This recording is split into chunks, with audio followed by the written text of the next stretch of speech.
May 8, 1945. Victory in Europe Day. Across Berlin, Munich and Hamburg, sirens wailed and white flags hung from shattered windows. But hundreds of miles away, in the rolling farmland of Yorkshire, Northumberland and the Scottish Highlands, the news arrived in a different form. Inside camps, surrounded by barbed wire, the war's end was not marked with tears of relief or desperate prayers for home, but with a quiet announcement from the mouths of British officers. Standing before assembled prisoners, women in faded Wehrmacht auxiliary uniforms, they told them, "You are free to return home." The words should have sounded like deliverance, the long-awaited promise of reunion with family and fatherland. Yet in that instant, the silence that followed carried something stranger than joy.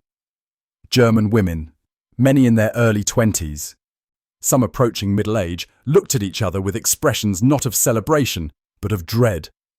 A few whispered softly in their mother tongue, 9.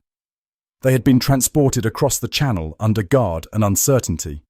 Some were signals operators from the Luftwaffe, others nurses who had served near combat zones, and a handful simply women who had been in the wrong place when British forces swept through France and the Low Countries. They were women who had once believed captivity in Britain would mean harsh treatment, perhaps starvation, certainly humiliation.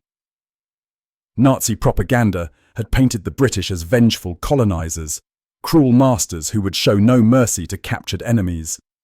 The journey across the Channel in converted cargo vessels had been filled with anxiety. Yet the months that followed shattered every expectation.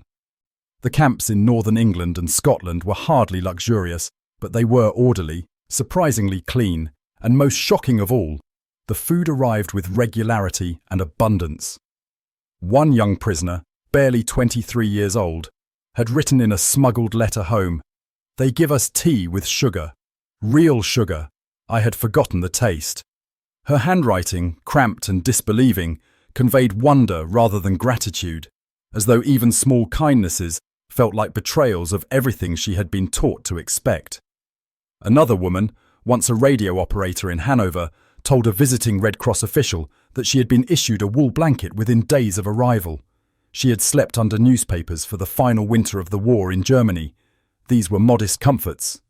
But in a Europe where civilians burned furniture for warmth and mothers watered soup until it became little more than flavoured water, they were riches beyond comprehension. When the officers delivered their announcement on that spring morning, many expected jubilation. Instead, the reaction troubled them deeply. A major at Camp 18 in Featherstone Park, Northumberland, later recalled, "I thought they'd rush the gates singing. Some did weep, but it wasn't the relief I expected. It was something heavier, something I didn't understand at first." For the women, going home meant returning to a nation that existed more in memory than in reality. Letters that had arrived through neutral channels told of cities reduced to rubble, relatives vanished into the chaos of displacement, and towns carved into occupation sectors controlled by foreign powers. One note, read aloud by a trembling 24-year-old in the barracks at Lodge Moor, spoke of her father killed in an Allied bombing raid and her mother living in a basement in Stuttgart with 7 other families. Going home no longer meant reunion with loved ones around a kitchen table. It meant navigating a landscape of devastation, searching for ghosts. The gap between the words, "You are free," and the quiet resistance that followed revealed a truth neither side had anticipated. These women, prisoners in a foreign country, had begun to see their captivity as sanctuary. Behind the wire, they were confined, yes, but they were also protected, their stomachs filled with food that arrived on schedule, their nights free from the terror of Soviet soldiers or the desperate scramble for survival. They were even permitted to work. In Yorkshire, British farmers watched with initial suspicion as columns of German women marched into fields to harvest potatoes and turnips. But suspicion softened when the women sang old folk songs while working, their voices rising over the moors, a sound that was neither threatening nor submissive, simply human. Even in captivity, music had returned to them. The British Guards were not immune to the transformation. A sergeant at Camp 165 in Watten, Scotland, admitted years later, "They looked hardly older than my own daughter. You tried to remember they were the enemy, but when you saw them mending their clothes by lamplight or writing letters home, it became difficult to hold on to that idea." At night, harmonica music drifted from the Nissen huts, melancholy melodies that floated across the Scottish countryside. For a moment, the sound transcended nationality. It was the sound of people trying to hold on to their humanity. Still, the orders were explicit. The Geneva Convention required repatriation. Britain had no intention of keeping German prisoners, particularly women, any longer than necessary. The machinery of demobilization was already in motion, but what the officers had not predicted was the resistance to freedom itself. One lieutenant at Camp 21 in Comrie, frustrated by the sight of prisoners weeping at his announcement, repeated his words as though repetition might alter their meaning. "You are going home," he said again, more slowly. Yet a woman at the front of the assembly, her face worn but still young, shook her head. In halting English, she said, "Home is gone." It was a sentence that cut through every assumption. Britain could open the gates, stamp the papers, arrange the transport ships, but what lay across the Channel was not a homeland waiting with open arms.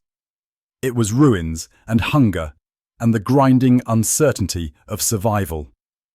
The strangeness of the moment is hard to overstate.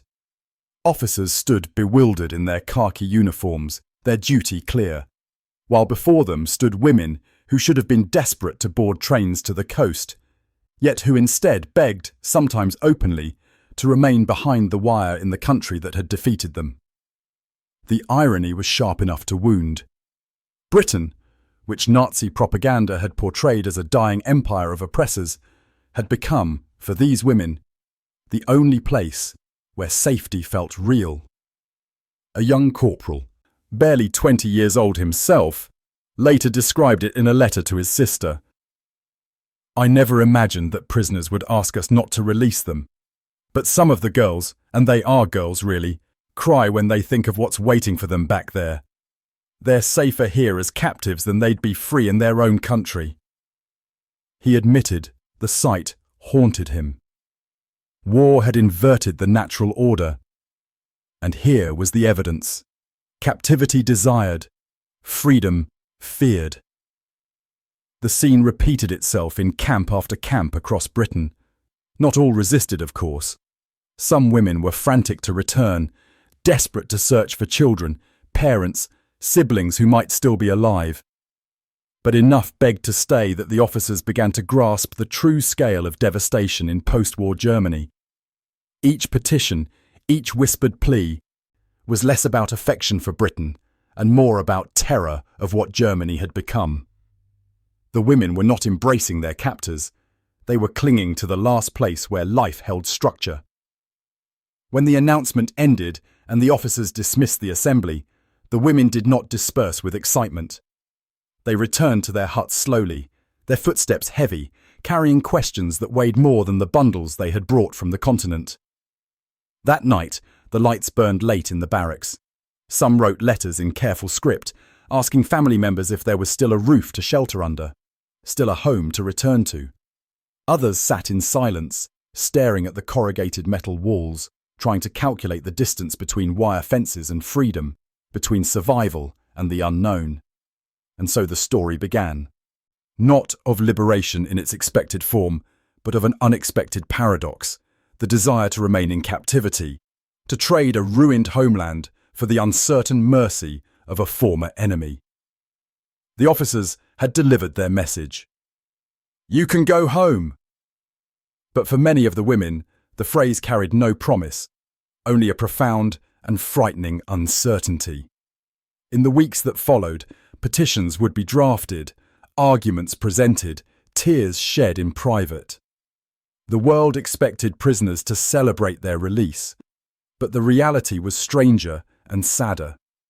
The gates stood ready to open, and yet many chose to linger. And what came next would surprise even the British authorities themselves. The camps where the German women lived were never intended as permanent residences. Yet for many, they became something closer to stability than anything that awaited them across the Channel. Nissen huts, curved structures of corrugated steel, stood in neat rows against the backdrop of British moors and farmland. Mornings began with the sound of a whistle, the smell of tea brewing in the communal kitchens, and the shuffle of boots on gravel as prisoners filed out for roll call and work assignments. To outsiders, it resembled captivity. To the women inside, it felt strangely like a refuge from chaos. Daily life unfolded in rhythms that bore little resemblance to war. In Northumberland, women woke before dawn to peel vegetables in the camp kitchens, the scent of boiled cabbage and potatoes heavy in the damp morning air. In Yorkshire, they worked on farms under British supervision, bent over rows of root vegetables, their hands raw from cold and labour, the wind fierce across their backs. British farmers sometimes watched from a distance, eyes narrowed with wariness, expecting resentment or sabotage. What they witnessed instead was competence, sometimes even humour. Women joking in German, occasionally attempting English phrases they had overheard. A farmer near Sheffield once remarked to a guard, half in jest, "If they keep working like this, I'll have a better harvest than I've had in years." Small gestures of kindness crossed the boundary lines, despite official prohibitions. A guard at Camp 18 quietly left an extra portion of bread near a prisoner who had been ill. She ate it slowly, savouring each bite, and later told a bunkmate, "It tasted of kindness." Another young woman, once a telephone operator in Berlin, remembered the first time she was given a bar of soap that wasn't rationed into slivers. "I held it in my hands and couldn't believe it was all mine," she confessed years later. In Germany, soap was currency. Here, it was simply soap. The abundance mocked every memory of home, where queues formed before dawn for scraps, where soap and sugar had disappeared from shops years before the war ended. The contrast between expectation and reality grew sharper with each passing week. The women had been told by Nazi propaganda that British captivity would mean brutality, deprivation, perhaps even death. Instead, they found themselves eating meals that, while plain, appeared with regularity and sufficient quantity. According to Red Cross reports, some camps provided as much as 2,800 calories per day, more than many German civilians had seen since 1943. Meat appeared on plates weekly. Bread was neither mouldy nor adulterated with sawdust, and for the first time in years, they slept without the constant dread of bombing raids shaking the night. The irony was not lost on them. One woman remarked to her companions that she had eaten better as a prisoner of the British than she ever had as a free citizen of the Third Reich. The British Guards, too, found their perceptions shifting. At first, suspicion ran deep. To many, a German uniform, even on a woman, carried the weight of the Blitz, of V-2 rockets falling on London, of brothers and fathers who had died in North Africa or Normandy. But gradually, proximity eroded hostility. They saw exhaustion in the women's eyes, the way they clutched letters from home, as though holding on to lifelines. The photographs of children and parents that they kept folded in pockets, worn soft at the creases. A lieutenant at Camp 17 in Lodge Moor remembered thinking, "She could be my sister's age. How do I keep seeing her as the enemy?" The lines blurred, though never officially dissolved. Music became a language that crossed divides. At dusk, the women gathered in their huts, one with a harmonica, another humming harmony, a third keeping time by tapping against the metal frame of a bunk. Songs filled the cold air, sometimes German lieder, sometimes hymns learned in childhood. Guards on patrol paused to listen, the mournful notes drifting across the moors, carrying something that felt both foreign and familiar. For the women, it was a way of preserving identity, of insisting that beneath the prisoner label, they were still human, still capable of creating beauty. Not everything was easy. Loneliness bore down with relentless weight, and tensions flared in the cramped quarters. Arguments erupted over letters, over memories, over rumours, of what the Soviet and British occupation zones were doing to Germany. But even these conflicts reinforced the paradox. Within the camp's boundaries, they quarrelled like neighbours in a small village, bound together by circumstance and shared anxiety. They had, in a strange way, formed a community of survival, sustained by the very fences that confined them. A thread of gallows humour ran through their days. They mocked the endless British tea, the peculiar obsession with queuing, the way guards pronounced German words with mangled vowels. One woman, standing ankle-deep in mud in a Yorkshire field, threw up her hands and declared in broken English, "If the war does not kill me, British weather will." The guard beside her laughed despite himself. It was a small moment, but it chipped away at the wall both sides had erected, the barrier between captor and captive. And yet beneath the laughter and the steady routines, shadows gathered. News arrived from the continent, and each report darkened the atmosphere in the barracks. Cities reduced to rubble. Families missing in the chaos of forced migrations. The grinding, desperate hunger that stalked post-war Germany like a plague. The women compared these stories with the warm porridge in front of them, the blankets on their bunks, the relative safety of their confinement, and the comparisons carved out a new fear. Freedom meant leaving behind the only place where hunger had been banished. The tension became more visible as weeks turned into months. Guards noticed tears during mail call, women clinging to letters as though the paper itself might disintegrate.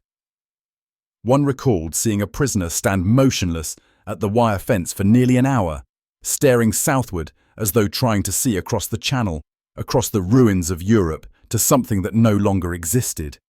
It was not love for Britain that held her there. It was dread of what lay beyond. The camps became spaces of contradiction, prisons that fed, fences that sheltered rather than merely confined. The women themselves became contradictions too.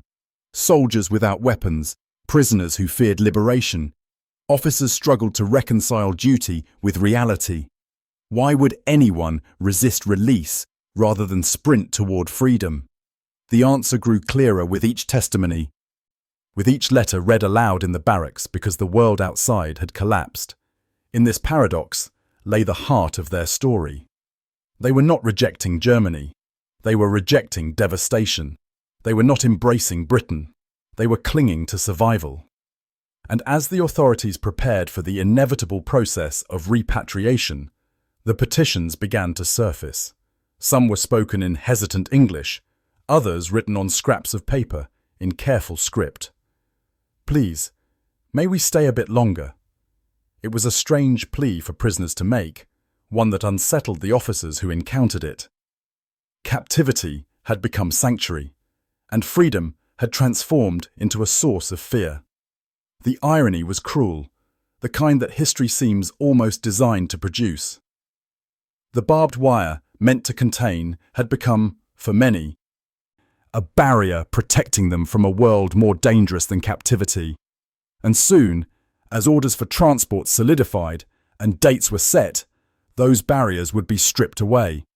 The women knew it, the guards suspected it, and what followed would test both sides in ways no manual or regulation had prepared them for.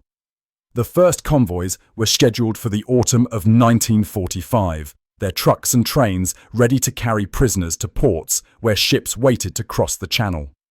For the British authorities, the task seemed straightforward. Repatriate the prisoners as required by international law, process the paperwork, restore order. But for the women who had spent months behind wire in Britain, the prospect of boarding those trucks filled them with a dread more intense than the fear of captivity had ever been. Letters from Germany had already sketched the outlines of a nightmare. Hamburg was a city of charred skeletons. Dresden remained a wasteland of ash. Cologne was described not as a city, but as a field of broken chimneys jutting from rubble. Even the British occupation zone in the west, supposedly the most stable sector, staggered under shortages so severe that malnutrition was becoming endemic. Families bartered heirlooms for potatoes. Children collapsed in schools from hunger, and women might walk 10 miles through ruins searching for a single loaf of bread. The prisoners knew these details not from propaganda, but from the shaking handwriting in letters that reached them through Red Cross channels. One 25-year-old Luftwaffe signals operator named Greta read aloud to her bunkmates the words of her aunt in Bremen. "Your mother is gone. Your brother has not been heard from since the Russians came. I live in 2 rooms with 11 other people. If you return, I cannot say where you will sleep or what you will eat." The letter trembled in her hands, but the terror in her voice echoed through the hut long after the paper was folded away. Another woman wept when she learned her village in Saxony had fallen under Soviet control. She whispered to a guard in halting English, "My family, gone. My house, gone. Everything gone." To the officers, repatriation was a bureaucratic necessity, a matter of logistics and legal obligation. To the women, it was a sentence to wander among ghosts, to beg for scraps in a country that had ceased to exist in any recognizable form. One camp commandant later admitted that the pleas unsettled him more profoundly than any hostility ever had. "It's easier to process anger than despair," he confessed. "Anger you can understand. But when a young woman begs you not to send her home, not because she loves Britain, but because she's terrified of what home has become, that stays with you." Some women attempted formal petitions, drafting letters in careful English, requesting extensions of their internment or permission to work as domestic labourers in Britain. Others made more desperate appeals, volunteering for any work, cleaning barracks, assisting in kitchens, labouring on farms, simply to remain within the boundaries of the camp. A few even inquired, through intermediaries, about the possibility of marriage to British soldiers, though regulations and social prejudice made such requests nearly impossible. What sharpened the fear was the spectre of the Soviet zone. Stories filtered into the camps of mass reprisals against Germans, of women assaulted by occupation troops, of entire communities emptied in waves of forced relocations. Even women destined for the British or American sectors feared the journey itself. Transport often passed through Soviet-controlled territory, and trains sometimes deposited their passengers in transit camps with minimal food and no certainty of onward passage.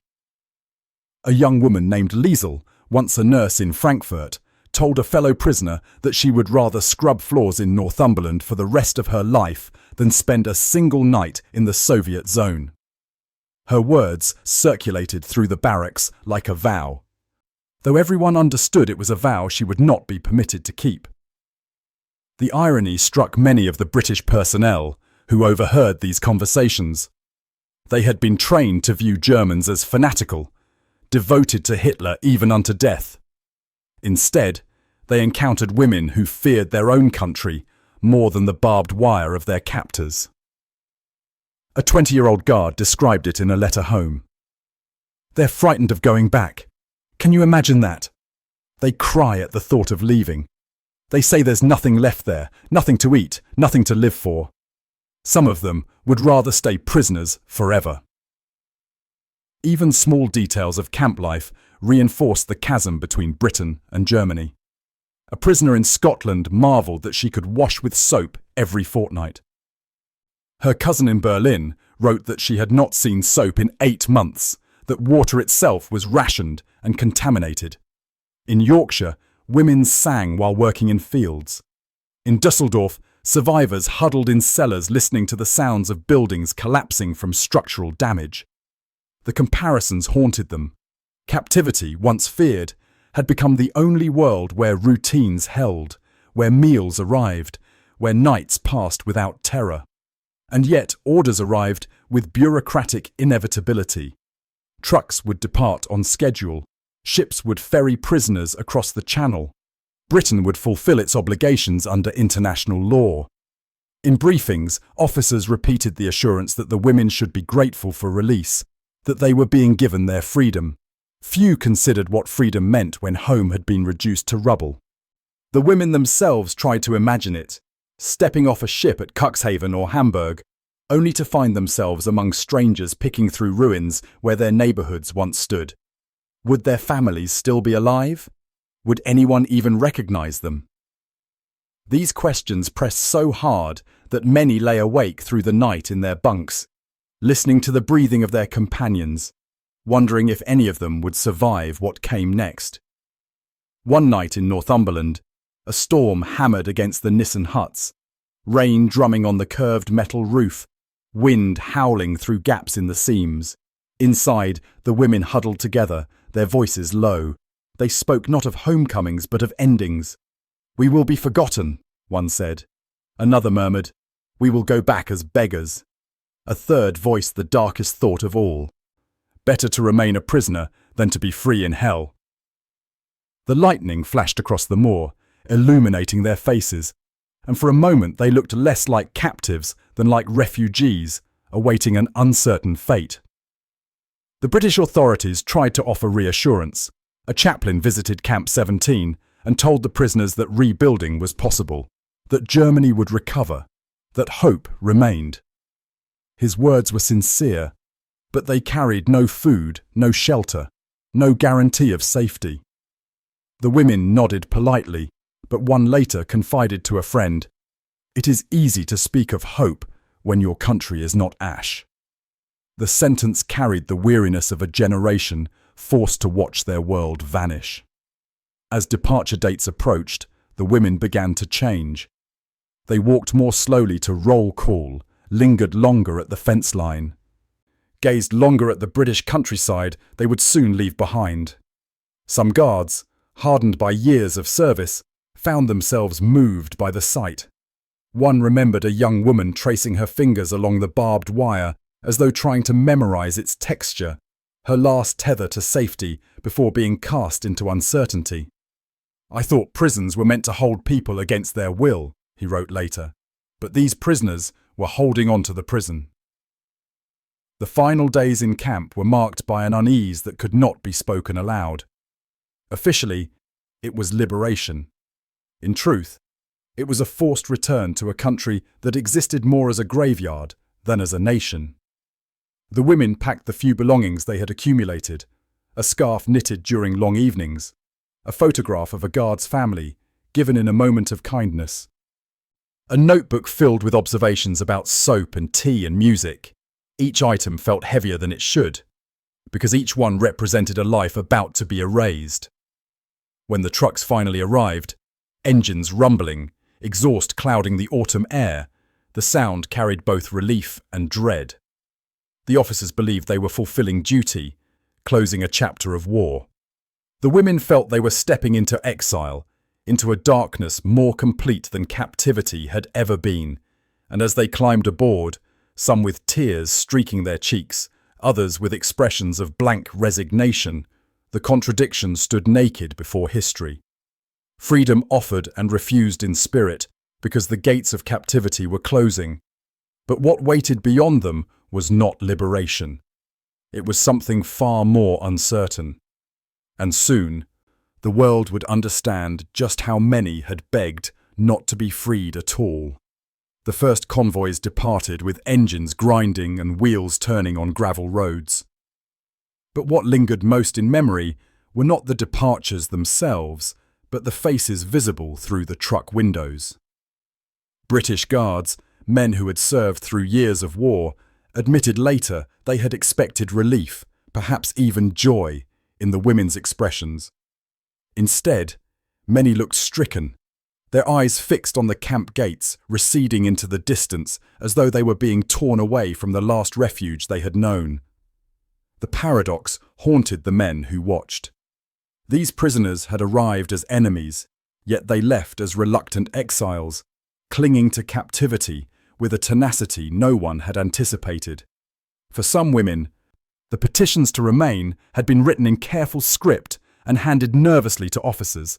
They asked to extend their internment, to continue working in camp kitchens or on farms, to stay in Britain even if it meant remaining behind wire indefinitely. A few proposed bolder futures: domestic service contracts, agricultural work permits, lives built in the very country that had once been their adversary. Though regulations and post-war policy made such requests nearly impossible, the act of writing them revealed something profound. Captivity had ceased to feel like punishment. It had become a shield against a world reduced to ruins. The officers who read these petitions struggled with their weight. One major at Camp 21 in Comrie recalled his confusion. "We told them they were free, and they begged us to keep them. Freedom is supposed to be universal, the natural desire of every prisoner. But these women had come to measure freedom differently, not as the absence of confinement, but as the presence of safety, food, and dignity. And those promises, strangely, lay not in Germany, but in the camps of Britain." Their attachment to captivity was not rooted in affection for Britain, though some women admitted a grudging appreciation for the green hills, the orderly farms, the music heard from radios in nearby villages. What they cherished was survival. Behind the wire, they had relearned what it meant to be warm, to be fed regularly, to be treated as human beings rather than as burdens in a starving, bombed-out nation. One prisoner, interviewed years later, summarized it with quiet finality. "In Britain, I was a prisoner. But in Germany, I would have been nothing." And yet history permitted no exceptions. The Geneva Convention bound Britain to repatriation, and the machinery of post-war policy moved with relentless momentum. Shiploads of prisoners sailed back to ports at Cuxhaven and Hamburg, where families, when they could be found, waited on grey docks. Some clutched photographs and handwritten names on scraps of paper. Others stood in silence, hollow-eyed with hunger and exhaustion. The women stepped off gangplanks and were swallowed by a homeland that had become unrecognizable, its streets blackened, its buildings roofless, its people gaunt and desperate. Those who had begged to remain in Britain found their worst fears confirmed. Still, captivity had marked them in ways that endured. Many of these women, once resettled in the chaos of post-war Germany, began to dream of returning, not to the barbed wire, but to the country that had surprised them with its mercy. In the early 1950s, when immigration to Britain became possible again, under labour recruitment schemes and sponsored visas, some of those former prisoners applied with determination. A handful succeeded, crossing the Channel once more, this time not as captives, but as migrants seeking the land where they had first tasted stability. Their stories, scattered in oral histories and immigration records, testify to a peculiar truth. The memory of captivity had become a bridge to belonging. For those who remained in Germany, captivity lived on in memory as a season both bitter and strangely redemptive. They recalled the shame of defeat, the humiliation of being guarded and confined, but also the unexpected mercy of meals that arrived reliably, the laughter over stumbling attempts at English, the late-night music that rose from Nissen huts into the moorland air. These contradictions did not cancel each other out. They coexisted, shaping a generation of women who had learned that freedom was not always straightforward and captivity not always cruel.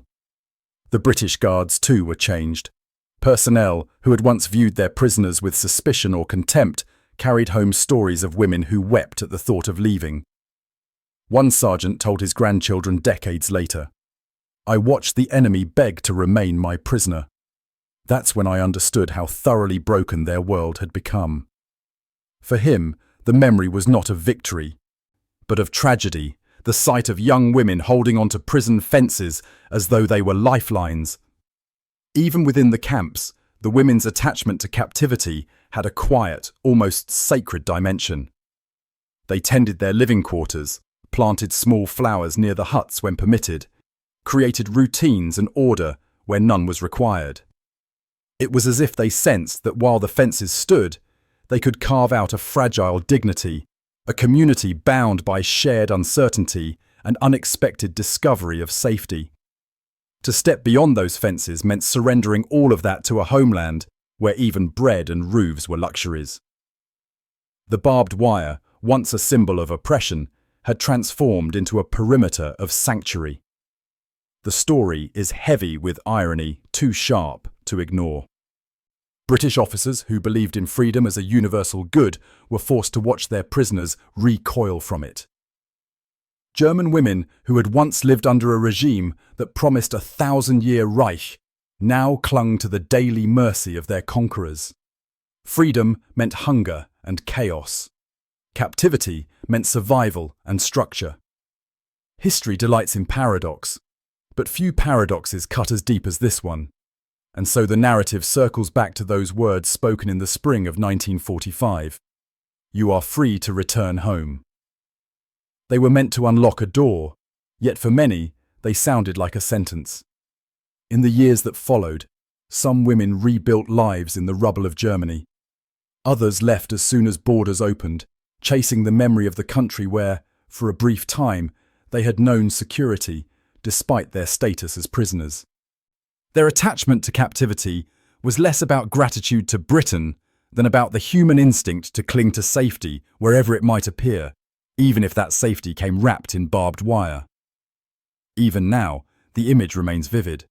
Women standing at the edge of the fence, eyes turned not eastward toward the continent, but westward across the British landscape, toward horizons they could not claim yet could not forget. Their attachment to captivity was, in truth, attachment to life itself, to the basic human needs of food, shelter, and dignity. It is a reminder that freedom is never merely the absence of chains, but the presence of safety, community, and hope. And as the last trucks rolled away from the camps, the ships waiting at the docks already preparing for the crossing, the question lingered in the air like smoke over a battlefield. What did home truly mean to those who no longer recognized it?